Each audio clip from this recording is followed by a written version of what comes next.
and welcome to the Sentimental Car Club. My name's Kirsty. And I'm George, and we are two TV producers with a passion for cars, and we thought, why not combine the two?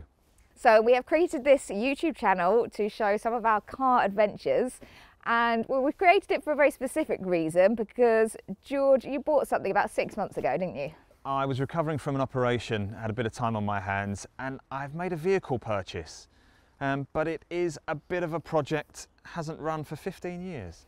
Yeah, it's sat in someone's garage for 15 years, and then you bought it about 6 months ago and it sat on this farm, hence why we're here, kind of rotting away even more. So when we say it's a project, it is a big project. A considerable project, yeah. Now, we don't necessarily have mechanical skills. We are probably novices, very close to beginner level. We've done some minor works to our own cars.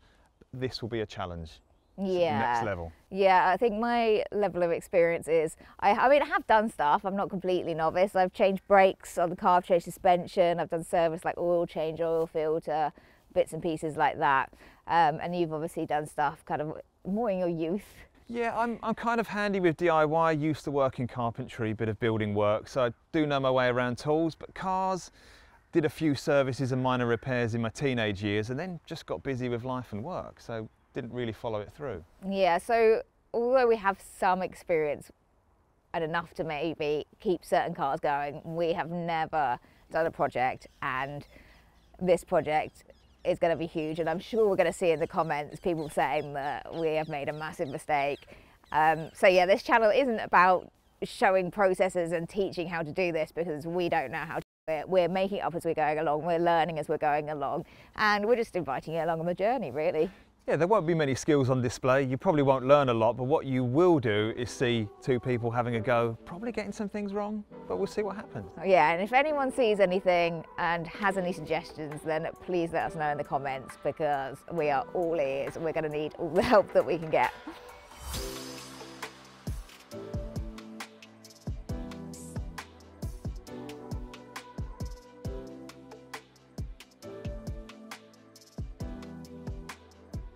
This is my car. It's a 2018 Ford Cougar. I needed something quite practical. I have two gangly teenage children, so I needed something with a bit of space and a bit of capacity in the boot if I am carrying kit as well, because cameras can be quite big, tripods can be quite long, so you need something with a decent bit of boot space. So hence I've got something slightly more practical.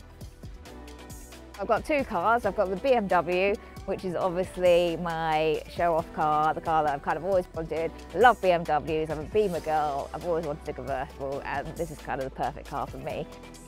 This one on the end here, I think Kirsty will tell you about. She has a particular attachment to this vehicle.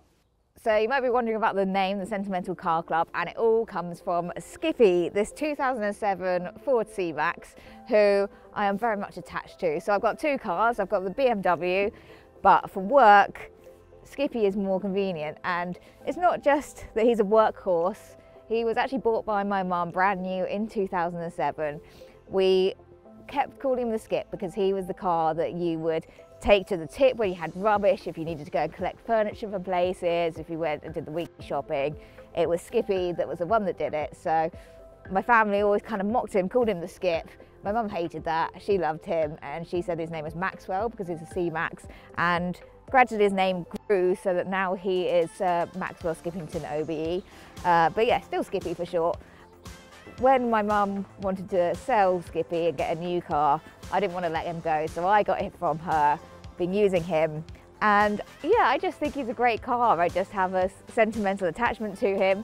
A few years ago he went through an MOT and failed quite badly, and we thought it was the end for him, but I didn't want it to be the end, so we spent a lot of money. I spent a lot of time underneath him in the garage, changing the suspension, doing all sorts of things, and brought him back to life when he probably should have been on the scrapyard. And he went through an MOT the other day and he passed with flying colours. He just needs some new brakes, which is obviously just a standard thing. So yeah, that's why we have started the Sentimental Car Club, and this is car number 1. Pretty much the founder and president of the Sentimental Car Club. He's the prime example. And we're sure people out there have got old cars that they love. They've got a bit of a story, a bit of a character, and you just can't let them go. And I think that's what's happened here. So yeah, and I think, you know, we bought the car as a project car as well, and it's not about it being something that's going to necessarily make us money. It's probably just going to be a money drain. It's not necessarily, The cars usually it's not, are, yeah. you know, necessarily an amazing specimen of a car or anything I don't know. It's not.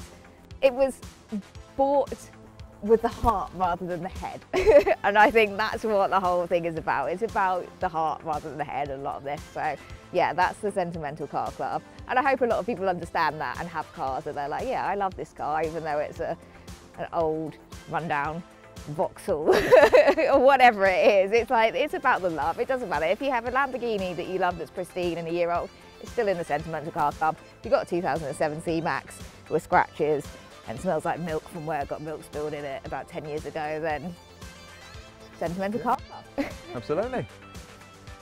We haven't really done anything on your car, have we, before? I think most of the stuff, whenever it's not really needed much. I mean, it's obviously a fairly new Ford. Like in my head, Ford's always quite reliable anyway. So it also had an MOT. Was it an MOT it had the other day as well?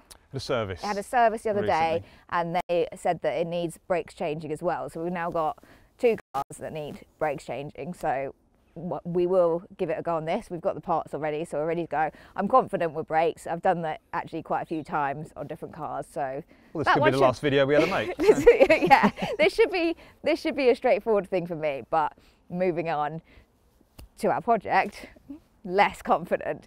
BMW, I don't really want to, I mean, it doesn't really need anything ever, but I'd rather take it in somewhere because it's just a bit of a more expensive something, you know. I'm happy to fiddle around, and if this breaks, you know. Well, we're not preserving the service history here, No, are we? exactly. We're not looking to move this on and retain any value, whereas this you won't keep forever. Yeah, exactly. So I just kind of, you're probably not going to see me doing anything on this one.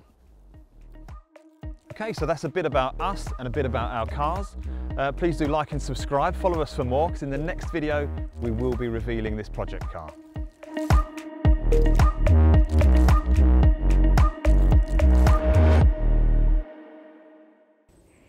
And action. Is this really knobby? Of course it is, it's the knobbiest thing I've ever done. There's your outtake.